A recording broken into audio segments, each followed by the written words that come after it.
one. Welcome back to a brand new episode of Charm City Beat. Another week, another loss, another heartbreaker. These heartbreakers are building up, but somehow we're still at the top of the AFC North, and we're gonna take positives out of lemons. Let's get on with it, guys. Obviously, tough game start out for rain delay. That should have probably been an omen from the jump. What is it about the Jags historically? Because this isn't the first time we've ran into issues from them. What is it? Nothing's gonna beat what happened in London. What was it, 4 years ago, whatever? Yeah. I don't know why they can't solve the Jaguar problem, but I don't like that it happened. Like I don't like the pattern. No, it's a disgusting pattern that London obviously killed us, but I mean it hurts a little bit more right now because obviously here and now we were expecting to win. It's one thing to say, we didn't know what was going to happen with the Bengals. Oh, Jack's cut for a second. Hold on, my camera's like freaking out. What is it about the Jags? I just don't get it. I just don't get it at all. It's a embarrassing loss, and I don't like how the Ravens are playing down to certain opponents because this is a team they should have blown out on paper, and I feel like it was going that way early, and then they just like the Bills game, just like the Dolphins game, the Giants game, they just found a way to lose it, and it's absolutely frustrating. Yeah, I mean, the only difference in those games is they at least were scoring earlier. If they scored at all touchdowns and not field goals, it doesn't happen. The Jags aren't going to come back like the Bills did, like the Dolphins did. You can't be scoring field goals. This is becoming more of a pattern of the red zone. Yeah. Sorry. Sorry. Yeah. No, you go ahead. I almost see it as a silver lining because I feel like it's an opportunity for the team to get right now and really figure out what's happening in the red zone, really figure out this defense because it's getting late in the year and they need to solve it now. Maybe this is the kick in the ass type of thing for this team.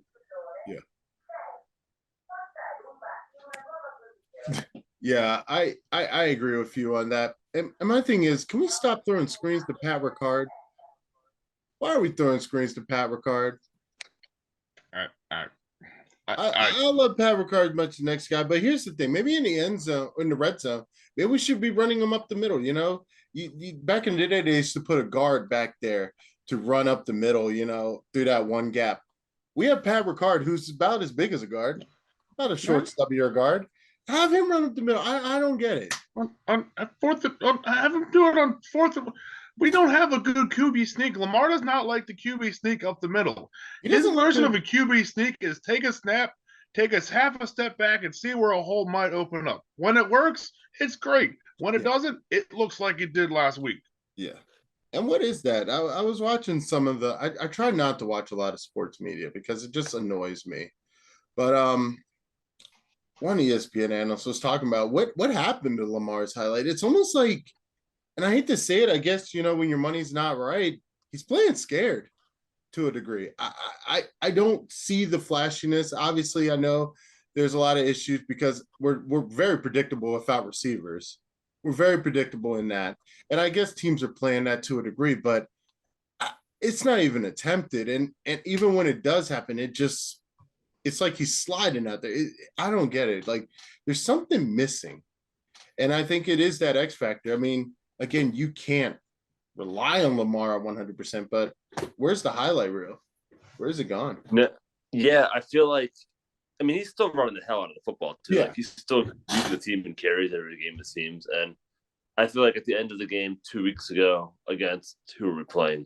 Where we won late, like he was the reason. It was Jaguars. He got us in position to win that football game by running the football, and he threw the ball down the field. But like, it's not throughout the game, and it's absolutely frustrating. And maybe it is the money, but maybe I think it is the fact that he has no one to throw to, and teams are it's a vanilla offense. They know it's coming, and Lamar probably doesn't want to run into that again and again and again and again. I mean, to be fair, he's had over 10 carries basically every game, but like 4. And he had 14 against the Jags for 89 yards. That's most for a quarterback. He hasn't had 100 for a while. That's pretty damn good. Yeah, I don't know. It's just, watching, just games recently, it just seems like communication's missing. It doesn't seem like everybody's on the same page. And my question is, why when Gus Edwards ever comes back from an injury, they forget Kenyon Drake's on the team? Your fantasy team's asking that question too. I don't even care at that point. It's why every time he comes back from an injury, Kenyon Drake gets 2 carries. I get Gus was doing good, but he didn't need all the carries he was getting. It's hard. This team has no idea how to utilize its weapons. Like Duvernay has an amazing game, and then he just disappears for weeks. I haven't seen him in weeks, and it's because they want to keep him safe to return kicks. I don't get it. Like Demarcus Robinson's having a good, but like it's incredibly frustrating. And obviously Lamar's frustrated. You saw him take it out on Twitter. It's just like it's just compounding. And for a team as talented as it is, it's winning every single football game until like they lose at the end somehow. Like it's unbelievable. Like you'd think we had like 4 wins away. That's negative after these football games. Yeah, it's just so unorganized and disheveled. And when you see stuff like that happening, again, yes, the players are held to a certain extent, that the players have to execute, but they are given a game plan that needs to be executed. And that game plan is just ass right now. What we're watching, for lack of a better word, is ass. And I think it starts at the top. I hate to say it, here's another week we're saying it, but the coaching staff, the front office, nobody's doing any favors for this team right now. Cool, our defense looks great. Like, if you put our defense on Madden, that's a damn near 95 defense. But our offense, they have done nothing to help. I mean, yes, the O-line is probably one of the best O-lines in the NFL. I think we have very decent running backs. Again, Kenyon Drake is a very good younger running back. You have Gus Edwards who can run through anything, but outside of Mark Andrews and Duvernay, who gets lost in the mix, who else is there? It's and Mark Andrews is kind of banged up, and this team has not looked right coming out of the bye. They looked incredible against the Saints, and then you had like 11 or 12 days off, wherever it was, and then they come back, and then they're lucky they played the Carolina Panthers because they did not look good in that game at all. At least offensively, they didn't. And then against the Jaguars, they just couldn't get it going. Now they get the Denver Broncos, who might be the worst team in the NFL. Yeah. If they lose the Denver Broncos, all hell's going to rain down because you cannot lose the Denver Broncos. They are in free fall right now. They're thinking about benching Russell Wilson. That's unbelievable, man. It's a wild thing to say. Their own Twitter promoted a game. I think someone said it was a picture of a linebacker was on there with Lamar Jackson. They didn't have Russell Wilson. That's their Twitter. Yeah. Yeah, there is some. Yeah, well, it's weird, and it starts to make me question. It's like, was it Pete Carroll's like system? Like, I don't get it. Russell Wilson, at least when he was on Seattle, seemed like a spectacular athlete, able to extend plays by getting out of the lack of pocket he used to have up there and make things happen. I mean, but he came to Denver, and you would think, Judy is a great receiver. Who else do they have out there? Courtland Sutton. Yeah, Courtland Sutton's out there. He has targets. It doesn't make sense. And I feel like, and I have a bad feeling about this, but I feel like the Ravens may find a way to make them look good on Sunday. Yeah. And that's hella frustrating for me because I feel like we should be beating the Broncos like 40-7. And they may do it. They may. I mean, if they have it's been a terrible week, I imagine, at the Castle. Like between the Lamar Jackson incident and the fact they lost on the road to a bad Jaguars team, and they're seeing the division lead just go away entirely. Like, I guarantee you it was not a good week of practice for the Ravens, which means hopefully they come out motivated because they've got an opportunity here, boys, to win 3 or 4 or 5 in a row against some really bad football teams and secure their destiny. I would love to see it. I really would. Let's talk a little bit about Twitter. Now, let's preface this by saying, we are elder millennials. Our world kind of began on the analog. Now we're full blown digital. The world exists on these online platforms. And the younger you get, the more important what is said matters. Mm-hmm. And look, I have the tweet in front of me, the fan. We're not going to give anybody any highlights, but the fan, some guy tweeted out, when someone is asking for 250 million guaranteed like Lamar Jackson, games like this should not come to Justin Tucker. Let Lamar walk and spend that money on a well-rounded team. Lamar replies, which again, it's no surprise because these guys get out of there. They're hot off their emotions. They get their phones. They go online. You know what you're going to see. There should be no surprise to anybody where I just don't think you should use your phone until you land. Personally, this is just me. Keep you out of trouble. But Lamar replied, boy, STFU, y'all be capping too much on this app. Motherfuckers never smelt a football field, never did shit but eat. Well, you can finish the rest. And, of course, Jameson Hensley reported on it to ESPN. It was deemed homophobic in nature, which is very dangerous this day and age, especially when you're trying to get a legendary contract in the NFL. And of course, Lamar clapped back saying, this is defamation of character. And this what we're looking at is pure emotion. This is something you don't see too much in the NFL, is pure emotion like this. And this is clear frustration that this man is fed up. I think it's at a boiling point. I think we're at a boiling point with the Ravens right now, and that scares me. Yeah, I don't necessarily blame Jameson. I do think that he might be pushing some kind of narrative a little bit. Mm-hmm. I think you have to step back and realize the kind of character that Lamar is. And this is the first time I've ever seen him do something like this. And so I think Jameson should not have said that.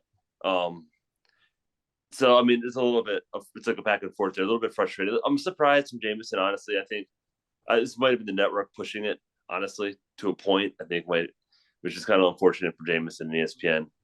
But at the same time, like, the fan, I feel like, has a right to feel that way. Yeah. We have a right to feel that way. He wants this contract, and we're trying to see if he earned that contract. And right now, I don't know how much he makes it. I mean, I can't imagine the Ravens without him, how much worse we'd be. Yeah. But at the same time, that's a lot of money for a guy that isn't putting up Patrick Mahomes' stat lines. He's not putting up Josh Allen's stat lines. And I get it. They have the weapons. They have the offensive schemes and the play callers to make that happen. And that's really unfair for Lamar Jackson because he has guys like that's the chief cut in Robinson a couple of years. And guys like Duvernay who, third. Yeah, it's so frustrating that they didn't make moves to go out and get a guy like Stephon Diggs because that's the true test if Lamar Jackson can win, and they don't give him the opportunity. Well, I mean, it's like it built up. I mean, we were there when it happened live. His best friend traded away, without warning, seemingly, because I don't know how much he knew about this leading up to this, if he knew at all. There was we didn't pick anybody up in the draft for the receiving. We did nothing in the offseason, in terms of signing free agents.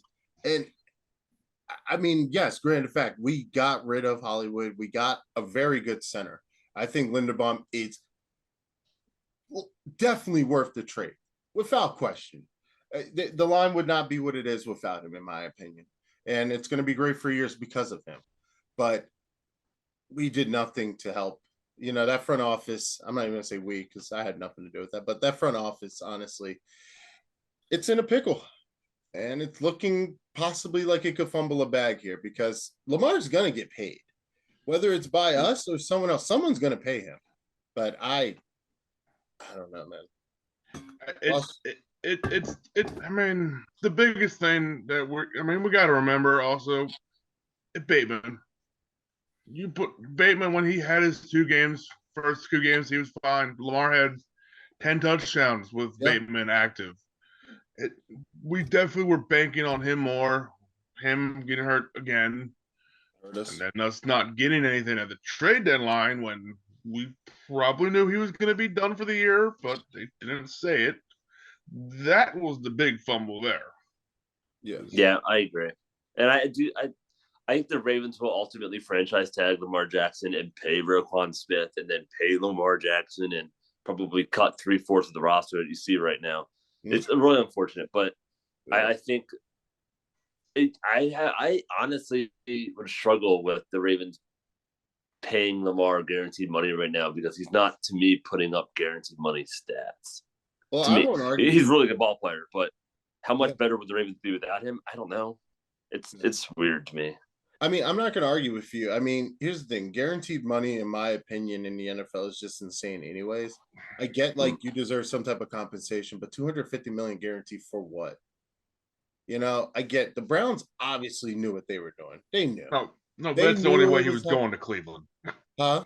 That's the only way he was going to Cleveland Yeah. because he said no to Cleveland. And next thing you know, oh yeah, I'll get 250 million guaranteed. All of a sudden, he Like signed in shit, I'll Cleveland. go there for $250 million. Sure, easily. I don't care they where the had hell to- it does. Unreal. Cleveland had to do that. That's the only way they were going to get him. Yeah, and it ended up screwing us because then it became, oh wow, if Deshaun Watson, who hasn't played in 2 years, who hasn't set foot on a football field, facing more legal issues than anyone else, can get this money, why can't I? I've played by the rules. I've been the media darling. I've put my body on the line. Lamar Jackson literally has had to be the Ravens a lot of the time, you know, be the reason we've won simply off his body alone. You know, I deserve some money, and I do. I think he deserves to be compensated. I just don't think it's guaranteed money, and I think it's going to come down to finding a middle ground. It has to. Yeah, and I mean, if they're not going to give him guaranteed, they're in trouble because Joe Burrow is getting paid in a year. Yep. Jalen Hurts is getting paid in a year. Like that goes up. Probably Tua is getting paid in a year. And these guys are putting up the numbers you expect from Lamar. Lamar is not even close to those guys stat wise right now. Yeah. It's not his fault. They all have receivers. I mean, Tua's got two of the best receivers in the NFL, maybe one of the best in all time in Hill. It's just unfortunate. But maybe the Ravens are thinking, you know, we're not going to pay him. Like, we're going to play the long game with Lamar Jackson and just move on. Like we learned from Joe Flacco. It's not worth it, no matter how good he is.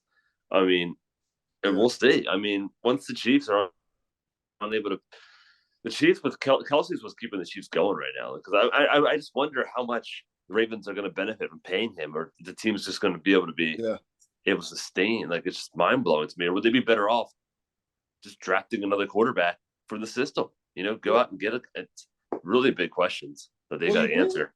You bring up another good point because you said it straight up. Kelsey is the main target for Pat Mahomes. But again, like you said, what Pat Mahomes can do with what he has. I mean, you have Juju Smith, Juju Smith, in my opinion, he's the skill set of a number 2 receiver. Be real with you. He's not a true number 1. And they have a bunch of other guys over there that I don't know. But again, you saw the same thing with Tom Brady.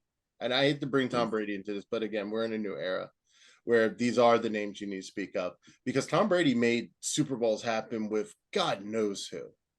They found whoever Walmart bagger boy they could find and turn them into Julian Edelman or, you know, Wes Welker, David Givens. You know, we're talking about who are these names that we're saying. I mean, these guys turned into great, and obviously probably because of their quarterback.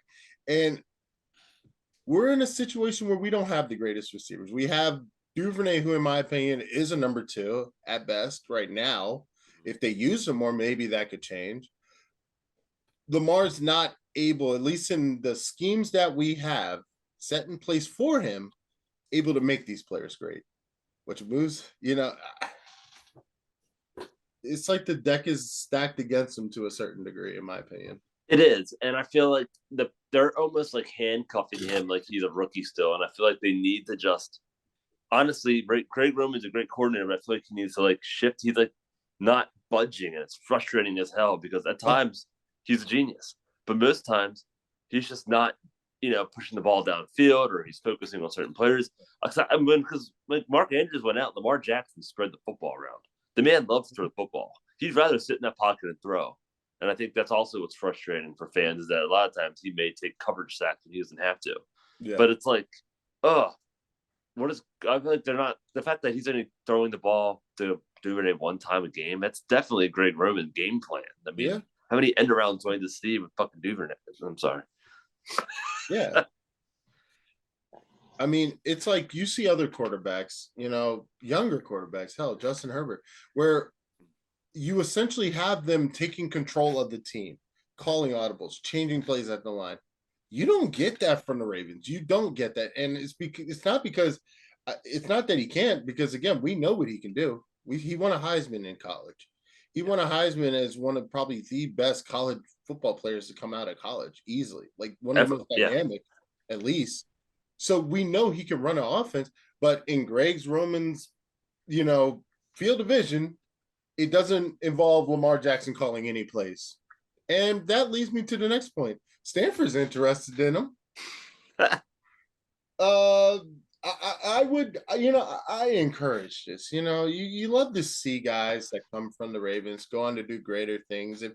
If Stanford wants him, we should just ship him like lifetime supply of crab cakes. Shit, like just take him. Take Greg. That means we can get rid of him, and Harbaugh doesn't have to fire him, and it's a win-win. And yep.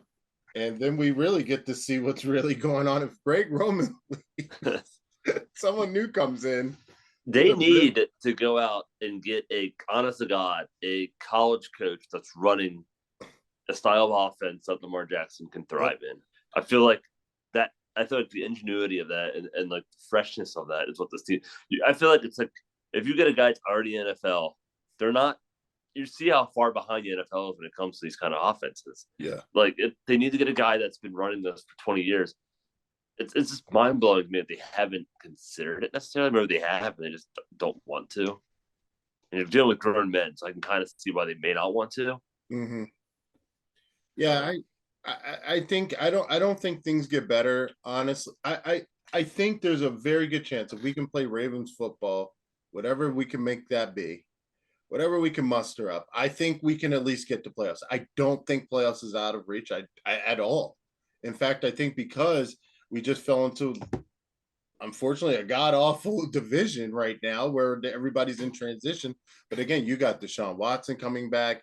The Bengals are winning at the right time. Shit, even the Steelers have picked up a couple of victories here that make it a little bit interesting in December. The Ravens can't afford to make the same mistake. The Ravens can't afford to lose to Jaguars and the Broncos. What I think saves the Ravens is the head-to-head versus the Jets, the head-to-head versus the Patriots, the fact that they're undefeated in the division still, and the fact that their schedule is the Bengals still play the Chiefs, they still play the Bills, they still play the Bucks, they still play the Ravens, they still play, I think, the Steelers again, maybe the Browns. Like I feel like I think they're going to lose 2 or 3 more for this season. I think the Ravens just need to like not lose all their games. Yeah, and they'll get in because it's just the fact that they're, one of their losses is out of conference. Like I feel like they're in relatively good shape. Mm-hmm. And had they beaten the Jaguars, I think they'd be in play for the conference crown still. I think that's gone for sure. Yeah. I just think things would get weird from here. I mean, there's a lot of things, need to be done. But again, I'm going to give the game ball out to somebody. I mean, honestly, to be honest, I have to give it to Justin Tucker because who else really had such an impact on the offense? We got to give it to the man, JT. But again, we need to finish in the red zone with touchdowns, not field goals. That's not going to win you a Super Bowl. This isn't 2007 or 5 with the Patriots and Vinatieri. It's you got to do better. You got to be better in today's NFL. But did you think though shout out to Lamar Jackson for the 62-yard bomb to Deshaun Jackson, the touchdown pass to Oliver to put them ahead, and then obviously the defense gave it away. But then for Lamar Jackson to then get them back to, I thought just like it was Tucker range on the TV, but it was. No, I think technically it was a yard field goal. I was like, Tucker what range shit was that field goal line? They would say that. I think they marked his 66-yard line. Gotcha. Okay. I think they mark whatever your career lawn is, or like that. Now, the problem with that, I can't remember if they did, but I thought the Ravens had timeouts, and Lamar got in one of his little, we got to go quicker here. So he only gave himself one throw, and then even then, we're like, Oliver, get out of bounds, do something, get down, stop. Lamar, they needed if they had 2 quicker passes, they definitely could have got within more than 67-yard range. Easily. But, yeah. But once I got Lamar was saying, I was like, Lamar, throw. I'm like, Lamar, throw, run, do something. Oh no, we're running out of time. And what's funny is it was probably like the second or third greatest kick in the history of the NFL. It was just 67 yards and not like 65 yards because that thing was straight as an arrow. Yeah, and it went like 65 yards. Like, I think no one on the planet kicking that ball, but Justin Tucker. The fact that he even almost made it is mind blowing to me. No, everyone I was reading, as soon as I did the Zoom, and they thought it was good. Yeah. My dad upstairs, I heard him yell it was good, and then I would have lost my ever living mind. Yeah, what my reaction to the 66-yarder would have been tenfold if he made that. Yeah, like I remember watching, and I was like, well, we're about to win it. I'm thinking it's a wrap. I'm like, he's at the line. We're good. Could Oliver have gotten maybe a couple of yards further? Maybe. Yeah, but I'm like, not really. He got 2 seconds. That's what I'm saying. Lamar took away. Lamar had more time, and I can't remember. I think we had timeouts because the announcer was like, "You got to catch the ball. You got to get down quick." But Lamar got it. I'm like, Lamar, do something. Why are all our routes going deep now? Why are we running deep routes now? We should have been running deep for a long time. This is when you need 2 quick short passes here. Do something, but that again just talks about the miscommunications in the overall system, I think, in my opinion, because those timeouts could have been used a lot better. At the end of the day, your coordinator, your head coach, y'all call those timeouts. Whatever y'all have to do, stop the play, manage the clock. I think that might have screwed us a little bit. I definitely think it screwed us, obviously. Well, they're playing the Broncos have a decent defense, but I think the Ravens will find themselves in the red zone at least 3 or 4 times on Sunday. That's going to be the storyline is can they convert? Because if they convert those field goals, they're going to win by 3 or 4 touchdowns because no team in the NFL, they've been so amazing yet so bad at the same time this year. Yeah. It's the most incredible thing to watch that they've been winning every football game in the fourth quarter and they've lost 4 games. They have trailed by barely 60 minutes all season. It's nuts to me. They're it's honestly a good feeling knowing that I don't think it's going to take them much to get over the hump as long as they just start playing football. They're the only team to have a double-digit lead in their first 11 games and not be 11-0. That's wild. That's the craziest shit I've heard. No, I saw something. The Green Bay Packers were the last team that did that, and they lost in the divisional round. So we'll see. Oh yeah, like I said, man, but it's not a guarantee. Anyway, 4 losses and all have been wins, or should have been wins. It's and also I don't want to do it again, but why do the refs hate us? How do we go from commercial break at a first down to come back to 4th down? And how does the announcer literally say, "Oh yeah, he pulled Mark Andrews' arm down there"? I'm like, what's that? The announcer's saying it. But again, like we wouldn't even be talking about it if they would just like score in the red zone. Like I feel like 100%. They by not converting, not capitalizing, they're putting themselves in the position to to like have the refs dictate some plays. To have that weird whatever touchdown that was. I feel like the Ravens, they do it to themselves ultimately. They do. Yeah. But, I mean they've been very sloppy this year, which is un-Harbaugh like if you ask me. At least this time of year. By now the team is gelling. We talked about it a couple of episodes ago. This team, or I don't know what it is in this era of Harbaugh, but this is the least disciplined we've ever seen them. Because in the Harbaugh era, they've been a very disciplined, like you don't step out of line. It's Harbaugh's way, and Harbaugh's way is going to get you into the playoffs. We've seen it. We know it works. But something about this season, it just seems like, I don't know. It's like the whole system is just taking their foot off the gas and just put it on coast. And it reminds me of '07 with Billick. Like that team was so remember that Patriots game when we should have beaten the undefeated Patriots and the flags and he threw it in the stand. Like I feel like we're at a breaking point here, and as good as Harbaugh is, maybe it is time, and this is for another day. But yeah, even as talented as a head coach as he is, it gets stale, And you eat crabs every day, you might get sick of them after a while. Like I feel like it's possible the Ravens just need to hit re-switch, and you've got all this talent. Let's change it up a little bit and see, because this is just running in circles every single season at this point. It's not good. The magic from 10 years ago is gone. It's gone. It's at the point of where we were looking at 10 years ago, how we used to look at the 2000 Super Bowl. That's exactly where we're at. We're at the exact same place. And something new is needed. Point blank and simple.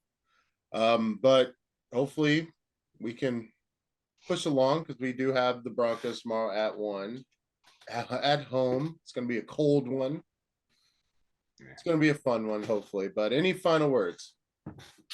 I'm looking forward to it. Hopefully Russ does not cook. Yep. Because the Ravens need this win. Ross? Yeah, no, let's hope that he stays down. Russell just stays Russell. And yeah, we should win, but I've said that before. Yeah. We should win, hopefully. It's going to be in front of a home crowd, so that'll be fun. We all should be there. Jordan, are you going tomorrow? I'll be there. All right, 3 of us will be there. We'll find a way to link up. But also, hold on. How about 8-0 Maryland Terps crushing it? Oh yes. Oh yeah. First Kevin Hillard, first Maryland coach to go 8-0. Damn. Then he had every win he gets, he's the first to do that. He had the Ravens. So DC boasts the #1 athlete in the country as far as football players go. And he's got 5 schools on his list: LSU, Maryland, South Carolina, Georgia, I think. I'm not sure what the other one is, but he was at the game Tuesday. Okay. And it's exciting. Like I think he could potentially go to Maryland. And that was a big time game to have him there. And they definitely, from all I heard, is it was close to reminiscent of peak Maryland. Yep. It looked like it from when I watched the game. They definitely said the student section was there. Yeah.